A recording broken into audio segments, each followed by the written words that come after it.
बिस्मिल्लाहिर्रहमानिर्रहीम। अस्सलाम वालेकुम नाज़रीन, मैं हूं डॉक्टर अली और आप देख रहे हैं मेरा फेसबुक और यूट्यूब चैनल। नाज़रीन, बहुत अहम तरीन डेवलपमेंट है, बहुत बड़ी खबर है कि साइंसदानों ने कराची के लिए खतरे की घंटियां बजा दी हैं। जी हाँ नाज़रीन, कराची कब तक समुंदर में मुकम्मल तौर पर डूब सकता है, इस वक्त नाज़रीन वो खतरनाक रिपोर्ट जमा करवा दी गई है वज़ीर आज़म पाकिस्तान को, और इसके साथ ही नाज़रीन काउंट डाउन शुरू हो चुका है। एक बहुत बड़ी तबाही आ सकती है। इसकी तमाम तर डिटेल आपके साथ हम आज के व्लॉग में शेयर करेंगे। जबकि दूसरी जानिब नाज़रीन, फितना और खवारिज के लिए एक बहुत बड़ा इबरत का निशान बनी हुई है एक लाश, जो कि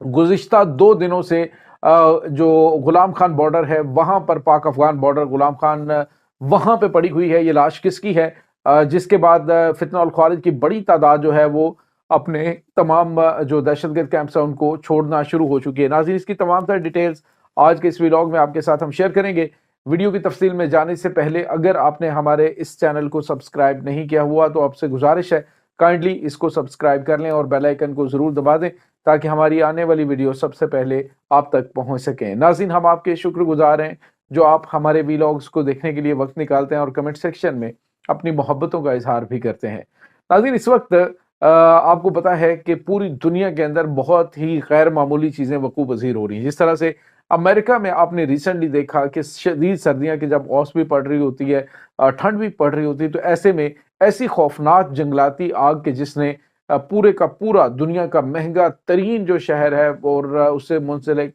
बड़ी तादाद में अमीर तरीन आबादियां, इवन कि हॉलीवुड, उसको जलाकर राख का ढेर बना दिया। उसके बाद आपने देखा नाज़रीन कि किस तरह से दुनिया के अंदर कुछ गैर मामूली चीज़ें हुई हैं। ये सर्दियों का मौसम काफ़ी ज़्यादा खुश्क रहा, मसाइल काफ़ी ज़्यादा दुनिया के लिए बढ़ते जा रहे हैं। उसकी वजह नाज़रीन मौसमियाती तब्दीलियों का वक़ूअ पज़ीर होना है। नाज़रीन, आपको ये बताते चलें कि आज से 10 साल पहले जो हुकूमत पाकिस्तान है उसको मुतनब्बे किया गया था, वार्निंग जारी की गई थी और कहा गया था कि अब अनकरीब जो है वो कराची पूरा का पूरा शहर, नाज़रीन कराची बहुत बड़ा शहर है और पूरा कराची जो है वो समुंदर बुर्द हो सकता है, समुंदर में गर्क हो सकता है, ख़त्म हो सकता है, ज़ेरे आब आ सकता है। ये 10 साल पहले वार्निंग जारी की गई थी। लेकिन नाज़रीन, अब जो कायमा कमेटी उसके अंदर एक रिपोर्ट जारी की गई है, जो साइंसदान है उनकी जानिब से जो इनकी कमेटी है साइंसदानों की, उन्होंने ये रिपोर्ट जारी की है और उसको जो वज़ीर आज़म पाकिस्तान शहबाज शरीफ है उसको पेश कर दिया है और बताया है कि 10 साल पहले जो वार्निंग दी गई थी अब काम नज़दीक आ चुका है। बताया जा रहा है नाज़रीन के ठट्ठा और बदीन के इलाके अगले 30 सालों में मुकम्मल तौर पर समुंदर का हिस्सा बन सकते हैं। नाज़रीन, ये बहुत ही खौफनाक खबर है, बहुत ही तशवीशनाक खबर है और बताया गया कि माहौलियाती तब्दीलियां जो है उसको रोकने के लिए और ग्लोबल वार्मिंग को रोकने के लिए और दीगर जो चीज़ें हैं उनको रोकने के लिए अगर पाकिस्तान ने इंतजामात ना किए तो पाकिस्तान सिंध के मुतअद्दिद वो इलाके जो कि समुंदर के किनारे पर हैं, समुंदर के साथ मिले हुए हैं, वो समुंदर का हिस्सा बन सकते हैं। नाज़रीन, इससे पहले कितनी ज़्यादा जनरेशन्स और कितने ज़्यादा जो तरक्की याफ्ता कौमें हैं वो समुंदर में डूब चुकी हैं, समुंदर का हिस्सा बन चुकी हैं। उनकी वो पुरानी जितनी भी चीज़ें हैं, अब एक कुछ अर्सा पहले एक रिपोर्ट सामने आई थी कि जिस तरह से क्रिस्टल होता है ना, क्रिस्टल की तरह के ज़ेरे समुंदर जो है वो कुछ जिस तरह अहराम मिस्र हैं, इससे ज़्यादा बुलंद क्रिस्टल के बने हुए जो अहराम हैं वो समुंदर के अंदर मौजूद है। यानी ऐसी भी तहज़ीब याफ्ता और तरक्की याफ्ता कौमें गुजरी हैं कि जिन्होंने ऐसे क्रिस्टल के बड़े-बड़े जो है वो मोहल्लात बनाए थे, बड़े-बड़े उन्होंने इस तरह के जो है वो बिल्डिंग्स बनाई थी, लेकिन वो समुंदर में गर्क हो गई और वो समुंदर उसकी जगह ले चुका है। अब नाज़रीन, पाकिस्तान का जो रोशनियों का शहर कराची है उसके लिए ये खौफनाक रिपोर्ट जारी की गई है कि माहौलियाती तब्दीलियों को रोकने के लिए हुकूमत पाकिस्तान ने पिछले 10 साल से कोई जो है वो इक़दामात नहीं उठाए और अब खतरा मज़ीद 10 साल नज़दीक आ चुका है। बताया जा रहा है कि 30 साल है कराची के पास और इन 30 सालों के अंदर क्या से क्या हो सकता है, कितनी बड़ी तबाही आ सकती है। ये बहुत ही नाज़रीन तशवीशनाक और खौफनाक रिपोर्ट है जो कि जारी की गई है। सवाल ये पैदा होता है कि हमारी हुकूमत की तरजीहात है क्या? क्या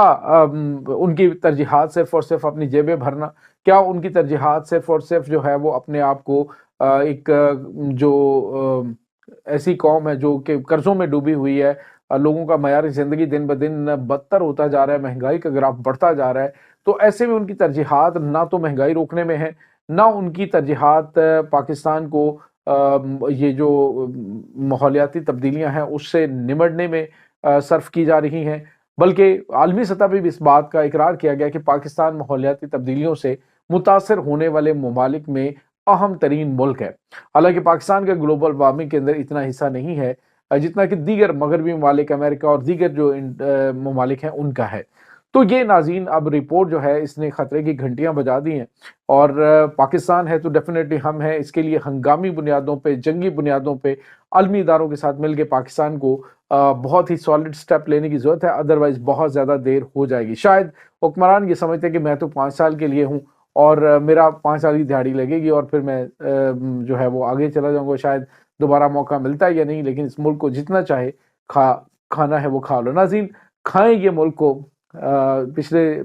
75-77 سالوں سے یہ کھا ہی رہے ہیں، لیکن پاکستان ہے تو ہی یہ سب کچھ ہے۔ تو بہتر یہ ہے کہ ابھی سے اس کے لیے تمام پاکستانی بھی ایک ذمہ دار پاکستانی شہری ہونے کے ناطے ماحولیاتی تبدیلیوں پہ قابو پانے کے لیے اقدامات اٹھائیں اور اپنا اپنا کردار ادا کریں۔ انڈیویجولی اس پہ عمل نہ کیا گیا، اور انڈیویجولی اگر اس کا اپنا کردار ادا نہ کیا گیا تو بہت زیادہ دیر ہو جائے گی۔ اس کے بعد ناظرین ایک اور بڑی خبر ہے، اور یہ ہے ناظرین فتنہ الخوارج کے حوالے سے۔ اس میں کوئی شک نہیں ناظرین، بے شمار سادہ لوگ جو ہیں انہیں دہشت گرد جو ہے برین واشنگ کر کے دہشت گردی کرواتے ہیں، اور جو دہشت گرد کسی کے لیے کام کر رہے ہوتے ہیں کم از کم ان کے لیے ایک عبرت کا نشان ایک لاش بنی ہوئی ہے، جو کہ ناظرین 2 دن تک غلام خان بارڈر جو ہے وہاں پہ پڑی رہی اور کوئی اسے ایکسیپٹ کرنے کے لیے تیار نہیں۔ ناظرین یہ جو ہے وہ بندہ یہ پاک فوج کے خلاف دہشت گردانہ حملوں میں مارا گیا، اور پاکستان نے تابوت میں اس کی لاش کو بند کر کے، افغان شہری تھا، خوست سے اس کا تعلق تھا، سپیرا ضلع سپیرا ہے، تو وہاں سے اس کا تعلق تھا۔ اس کے سارا ڈومیسائل اور ہر چیز کو بھی سوشل میڈیا پہ بتایا گیا اور دکھایا گیا، لیکن ناظرین آپ شفافیت کی انتہا دیکھیں کہ آپ جب دہشت گرد کو ٹریننگ دے کے پاکستان کے خلاف لانچ کر دیتے ہیں، جو پاکستان اس دہشت گرد کو قتل کر کے پاکستان اسے ہلاک کرتا ہے اور اس کے بعد اسے واپس بھیجتا ہے، تو ہونا تو یہ چاہیے کہ اپنے اس سارے جو کچھ اس نے کیا ہوتا ہے یہ افغانستان نے، تو وہ اس کو وصول کرے۔ لیکن ناظرین 2 دن تک غلام خان بارڈر کے اوپر یہ تابوت پڑا رہا، اور ڈیفینیٹلی ایک بڑا تکلیف دہ عمل ہوتا ہے کہ افغانستان نے اس کو لینے سے انکار کر دیا کہ یہ ہم نہیں لیں گے، حالانکہ وہ افغانستان کا شہری ہے۔ اس کے بعد ناظرین آج جو ہے وہ دن 12 بجے اس نے افغانستان کی حکومت اس تابوت کو وصول کیا اور افغانستان میں بھیجا۔ سوال یہ پیدا ہوتا ہے، بہت بڑے بڑے سوالات پیدا ہوتے ہیں کہ چند ٹکوں کی خاطر جن کے لیے تم اپنی زندگیاں داؤ پہ لگاتے ہو، یہ تمام فتنہ اور خوارج جو ہیں، ان کے نظر میں تمہاری اہمیت یہ ہے کہ تمہاری لاشیں رلتی رہیں، تمہاری لاشوں کو کتے نوچتے رہیں، یا تمہاری لاشیں جو ہیں وہ گلتی سڑتی رہیں، انہیں اس چیز کی کوئی پرواہ نہیں ہے۔ لہٰذا اب بھی وقت ہے، بہت سارے لوگ جو ہیں وہ اپنے آپ کو تبدیل کرتے ہیں، قومی دھارے کے اندر شامل ہوتے ہیں، تو اس چیز کو، اس فتنہ کو چھوڑ کر جہاں پہ تمہاری قدر ہے، جہاں پہ تمہاری عزت اور رسپیکٹ ہے، اس راستے کا انتخاب کرو۔ ذلت اور رسوائی کا راستہ آپ کو، آپ کے والدین کو، آپ کی فیملی کو ذلت کے سوا کچھ نہیں دیتا ہے۔ تو یہ ناظرین ایک بڑی عبرتناک جو ہے وہ کہانی ہے ان فتنہ اور خوارج کے لیے جو اس وقت دشمن کے اعلی کار بنے ہوئے پاکستان کے اوپر حملہ آور ہو رہے ہیں۔ اس تمام صورتحال کے بارے میں آپ کا کیا کہنا ہے؟ کمنٹ سیکشن میں اپنے خیالات کا اظہار ضرور کیجیے گا۔ انشاءاللہ بہت جلد ملتے ہیں ایک نئی ویڈیو میں، تب تک کے لیے اپنا بہت سارا خیال رکھیے گا۔ اللہ وارث۔